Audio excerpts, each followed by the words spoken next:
Vous voulez sentir que chaque journée de travail peut être autre chose que patauger dans le sang? Vous voulez sentir que la vie, ça peut être plus que de simplement s'en sortir avec le moins d'inconfort possible? Vous savez ce qu'on dit? Vivre pour travailler ou travailler pour vivre? Eh bien, je ne me souviens pas quelle phrase est la bonne. Mais peut-être, malgré ce que semble nous dire le monde, malgré ce sentiment général pour ce qui est devenu, regardons les choses en face. Un monde presque en phase de cynisme terminé. Peut-être qu'il est possible de s'intéresser à ce qu'on fait. Peut-être qu'il est possible de croire en ce qu'on fait. Peut-être est-il possible de croire en quelque chose. Merde! Je veux dire, combien d'heures est-ce que vous passez au travail? Un tiers d'une vie? Un quart? Vous voulez faire quelque chose dont vous vous sentez... ok, vous n'êtes pas un, comment dire, mais... fier.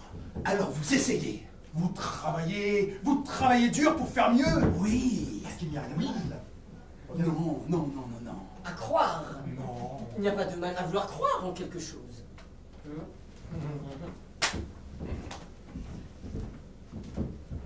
Vous travaillez pour une boîte de cartes de crédit. Disons, Vous êtes chargé des contrats. par exemple. Bon d'accord, vous préféreriez être une star de cinéma, ou un top modèle, ou un footballeur, ou un travailleur humanitaire au Soudan. Mais ce n'est pas le cas. Et vous êtes heureux avec. Vous vous êtes bien débrouillé pour en arriver là. Vous avez un travail, vous le faites bien, vous vous en accommodez. Vous êtes quelqu'un de bien. Oh, pas parfait. Personne n'est parfait. Vous détestez que vos amis réussissent. Mais vous savez que c'est horrible de réagir comme ça. Un putain d'être humain, putain d'ordinaire. Alors, ne jugeons pas. Vous avez des idées? Merde! Vous réfléchissez, vous faites preuve d'imagination. Vous voulez réussir pour votre famille. Il y a les enfants. Un de chaque. Une petite fille de 3 ans. Oh, et son petit frère de 18 mois. Une petite fille de 3 ans qui ressemble comme 2 gouttes d'eau à votre compagne. Et c'est drôle parce qu'elle commence à se comporter comme votre compagne. Et c'est drôle de voir grandir une version modèle réduite de quelqu'un que vous connaissez si bien. Vous vous disputez à propos d'argent. Mais vous vous disputez aussi à propos de la télé ou de la crèche. Et un jour, vous avez cette idée. Oui, vous avez cette idée. Un jour, vous vous rendez compte, oui, que la plupart des gens à qui vous avez refusé un crédit obtiennent ce crédit par d'autres moyens. D'autres moyens moins respectables. Mais de nos jours, on peut toujours trouver du crédit. Et ils paient des taux d'intérêt incroyablement élevés. Parfois l'équivalent d'un taux annuel de 95, de voire 200%. Oh! Vous avez même entendu parler de taux pouvant atteindre 160%. Alors vous vous demandez si vous ne devriez pas leur proposer. Non pas la formule qu'ils ont demandé. Non. Désolé si ça a l'air un peu ennuyeux. Mais en fait, c'est assez excitant.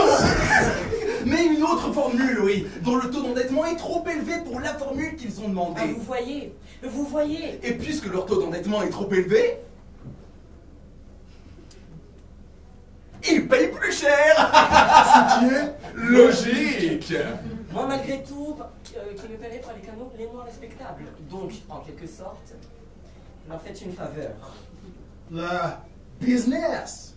Yeah! C'est comme ça, le business. Yeah! Et vous regardez le total que vous pouvez gagner sur les taux d'intérêt d'emprunt. Et vous regardez le total que vous pouvez perdre en cas de défaut de paiement. Et vous retranchez le second total du premier et vous vous rendez compte que la différence constitue un paquet de cash appréciable. Un profit très appréciable, oui, pour votre employeur et ses actionnaires. Et votre job, c'est de faire le plus de profit possible pour votre employeur et ses actionnaires.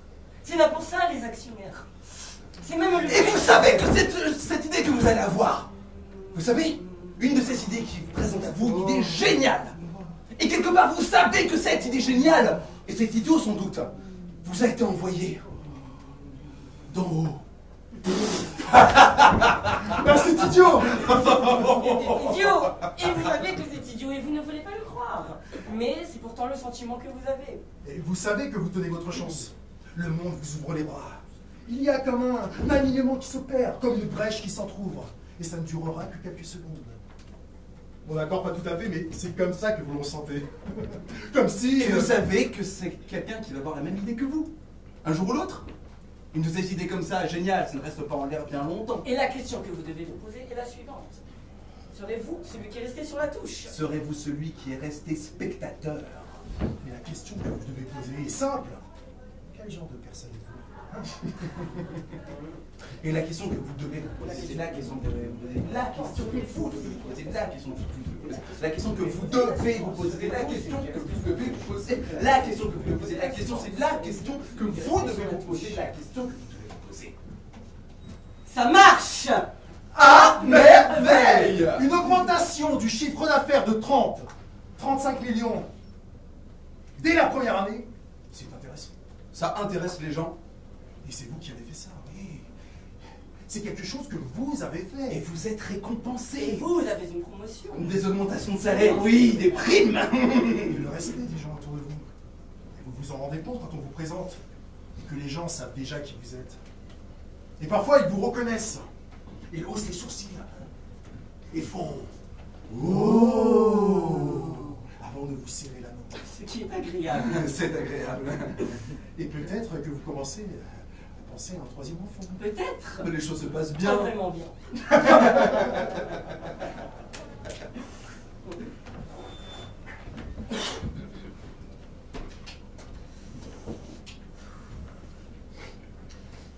Mais il se peut que votre esprit se prenne à vagabonder et à revenir vers tous ces chiffres, Ouais.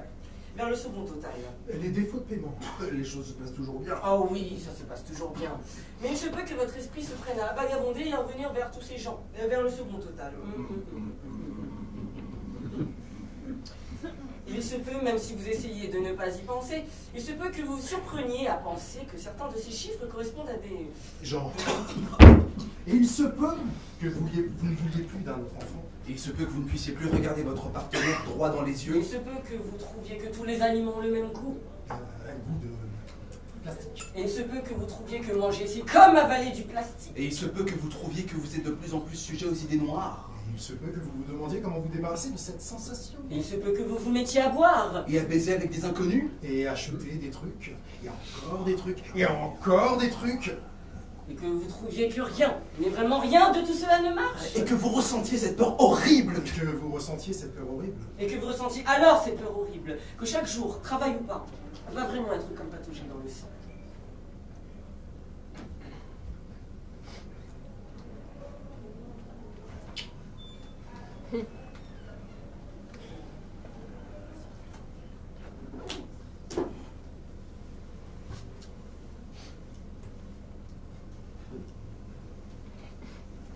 Le business!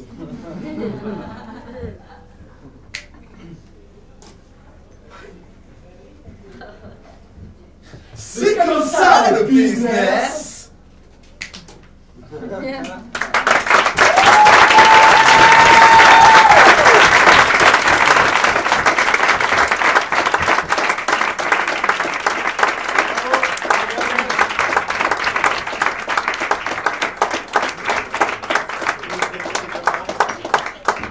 Ouais, alors c'est pas Adèle et compagnie, c'est Christopher. Bonsoir.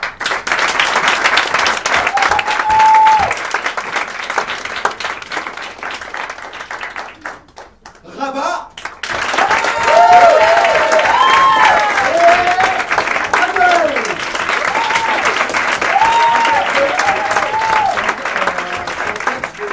Denis Kelly, ça s'appelle Love and Money.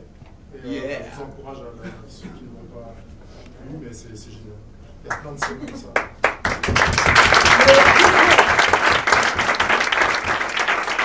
C'est une super façon d'introduire un des thèmes de la soirée qui est la contrefaçon. J'avais